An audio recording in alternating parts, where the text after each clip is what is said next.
नमस्कार दोस्तों।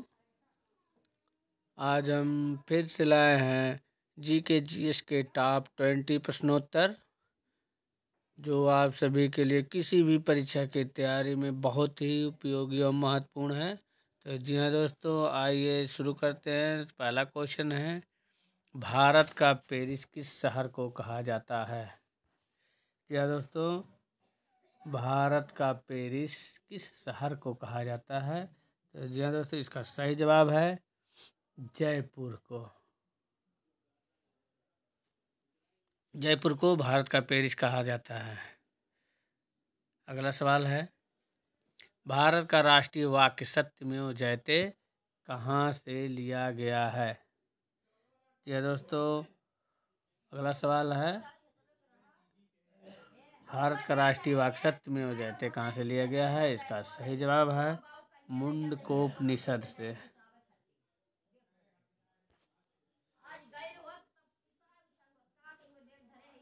अगला सवाल है, भारत में सबसे अधिक कौन सी भाषा बोली जाती है?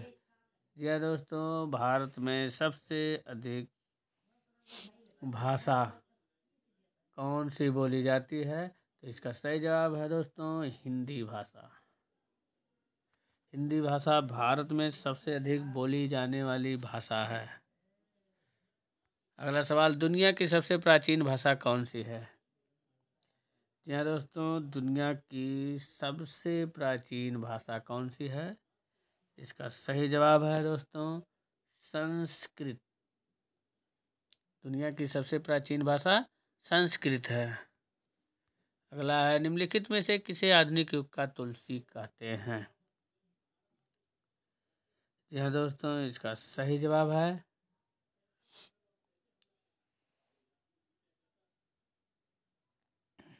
मैथिली शरण गुप्त। मैथिली शरण को गुप्त को आधुनिक युग का तुलसी कहा जाता है। अगला सवाल है, निम्नलिखित में से किसे संस्कृत व्याकरण का जनक माना जाता है? यह दोस्तों, इसका सही जवाब है पाणिनि को। यह दोस्तों, पाणिनि को संस्कृत व्याकरण का जनक माना जाता है। अगला सवाल है, किसे हिंदी भाषा के लिए प्रथम ज्ञानपीठ पुरस्कार प्रदान किया गया? यह दोस्तों, इसका सही जवाब है सुमित्रा नंदन पंत। जी हाँ दोस्तों, सुमित्रा नंदन पंत को हिंदी भाषा के लिए प्रथम ज्ञानपीठ पुरस्कार प्रदान किया गया। अगला सवाल है, निम्नलिखित में से किसे भारत का शेक्सपियर कहा जाता है? जी हाँ दोस्तों, इसका सही जवाब है कालिदास को। जी हाँ दोस्तों, कालिदास को भारत का शेक्सपियर कहा जाता है। अगला सवाल है, भारत के राष्ट्रीय गीत वंदे मातरम को गाने का सही समय क्या है? जी हाँ दोस्तों, इसका सही जवाब है 65 सेकेंड। भारत के राष्ट्रीय गीत वंदे मातरम को गाने का सही समय 65 सेकेंड है। अगला सवाल है, भारत के राष्ट्रीय गान जन गण मन को भारत के संविधान सभा ने कब अपनाया था? जी हाँ दोस्तों, इसका सही जवाब है 24 जनवरी 1950 को। जी हाँ दोस्तों, 24 जनवरी 1950 को भारत के राष्ट्रीय गान जन गण मन को भारत के संविधान सभा ने अपनाया था। अगला है, भारत के राष्ट्रीय चिन्ह अशोक स्तंभ को भारत के संविधान सभा ने कब अपनाया था? जी हाँ दोस्तों, इसका सही जवाब है 26 जनवरी सन 1950 को। 26 जनवरी 1950 को अशोक स्तंभ को भारत के संविधान सभा ने अपनाया था। अगला सवाल है, भारत के राष्ट्रीय ध्वज के प्रारूप को भारत के संविधान सभा द्वारा कब अपनाया गया? जी हाँ दोस्तों, इसका सही जवाब है 22 जुलाई 1947 को। 22 जुलाई 1947 को राष्ट्रीय ध्वज के प्रारूप को भारत ने अपनाया था। अगला सवाल है, भारत के संविधान में वार्षिक बजट का वर्णन किस रूप में किया गया है? जी हाँ दोस्तों, इसका सही जवाब है वार्षिक वित्तीय विवरण। वार्षिक वित्तीय विवरण। अगला सवाल है, भारतीय संविधान के किस अनुच्छेद में वार्षिक वित्तीय विवरण का वर्णन किया गया है? इसका सही जवाब है अनुच्छेद 112। यह दोस्तों, भारतीय संविधान के अनुच्छेद 112 में वार्षिक वित्तीय विवरण का वर्णन किया गया है। अगला सवाल है, इस दुनिया की सबसे गहरी नदी कौन सी है? जी हाँ दोस्तों, इस दुनिया की सबसे गहरी नदी अमेजन नदी है।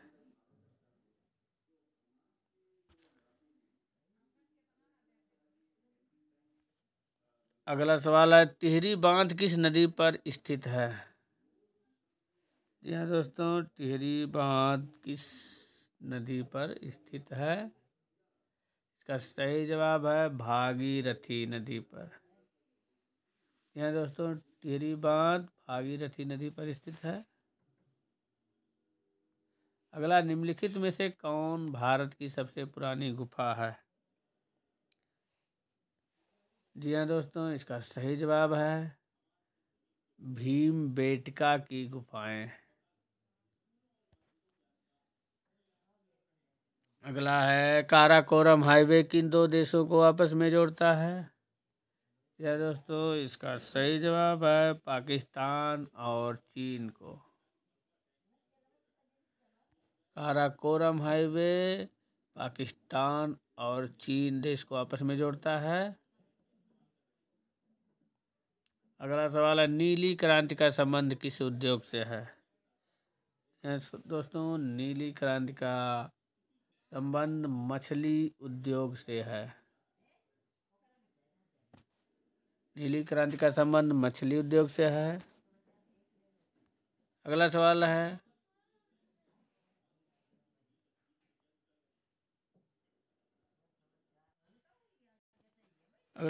है, किस जानवर का दूध इंसान नहीं पचा सकता है? यह दोस्तों, इसका सही जवाब है शेरनी का दूध। यह दोस्तों, शेरनी का दूध इंसान नहीं पचा सकता है। यह दोस्तों, वीडियो को पूरा देखने के लिए बहुत बहुत धन्यवाद। दोस्तों, आप सभी से निवेदन है कि चैनल को लाइक एंड सब्सक्राइब जरूर करें, जिससे मेरी आने वाली अगली वीडियो आप तक सबसे पहले पहुंचे और नई नई जानकारी आपको प्राप्त हो सके। धन्यवाद।